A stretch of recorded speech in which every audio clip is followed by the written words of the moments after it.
आज या ठिकाणी लोकार्पण झालेलं आहे।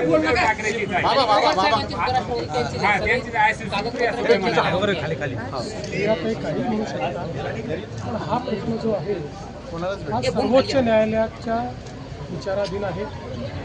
आता सर्वोच्च न्यायालय या संदर्भात निर्णय घेणार आहे, पण त्यापूर्वी लोक न्यायालयाने हा निर्णय 2024च्या विधानसभा निवडणुकीत दिलेला आहे। आणि लोक न्यायालयाने शिवसेना ही सन्माननीय एकनाथराव शिंदेजींची आणि राष्ट्रवादी ही अजितदादा पवारांची आहे, यावर शिक्कामोर्तब केलेला आहे। ठीक आहे, आता सुप्रीम कोर्ट काय करतात याकडे सगळ्यांचं लक्ष आहे। सुप्रीम कोर्टही हाच निर्णय दिला अशी आम्हाला अपेक्षा जनगणनेच्या अधिवेशनाची सूचना जारी केलेली आहे। पहिल्यांदा जात न्याय माहितीची नोंद त्याच्यामध्ये भरली जाणार। पहिलेपासून आम्ही सांगतो की केंद्र सरकारने जात निहाय जनगणना ही घोषित केलेली आहे, त्याचे टप्पे असतात, त्यानुसार ते होईल आणि आता त्या संदर्भातली कारवाई सुरू होते, याचा मला आनंद आहे। एक खूप मोठी मागणी अनेक वर्षांपासून होती, कुठल्याही सरकारनं कधीच ती मान्य केली नाही, पण मोदी सरकारने ती मान्य केली, त्याबद्दल मी मोदी सरकारचे मनापासून आभार मानतो। आज या ठिकाणी प्रकरणी शरद पवार साहेब आज प्रत्यक्ष पाहणी दौरा करतायत आणि त्यांनी ट्विट सुद्धा केलेलं होतं। त्या ट्विटला मी उत्तर दिलेलं आहे। पवार साहेब ज्येष्ठ नेते आहेत, ते नेहमी महाराष्ट्राच्या हिताचा विचार करतात, म्हणूनच त्यांच्यापर्यंत चुकीची माहिती जाऊ नये या दृष्टीनं खरी माहिती मी त्या ठिकाणी दिली। सर्वात जास्त कंपन्या महाराष्ट्रात सुरू झालेल्या आहेत, सर्वात जास्त फंक्शनल कंपन्या महाराष्ट्रात आहेत।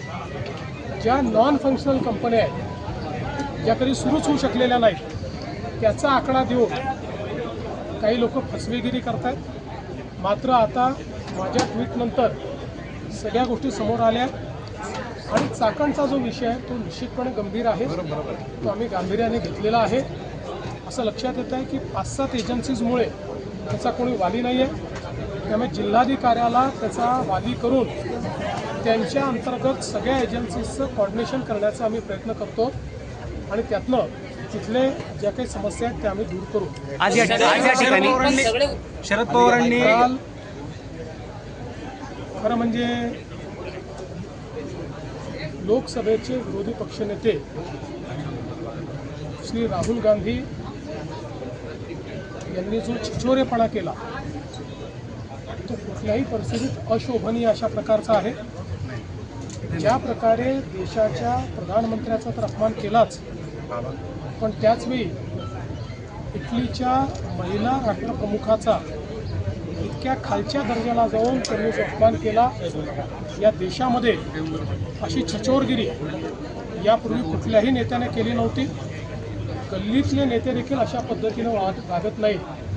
खरं म्हणजे माझं तर असं मत आहे की राहुल गांधी आणि संदीप दीक्षित यांनी राष्ट्राची माफी मागितली पाहिजे। कल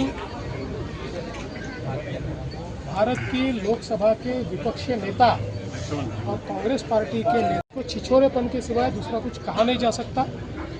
ऐसा छिछोरा नेता इससे पहले भारत ने कभी देखा नहीं।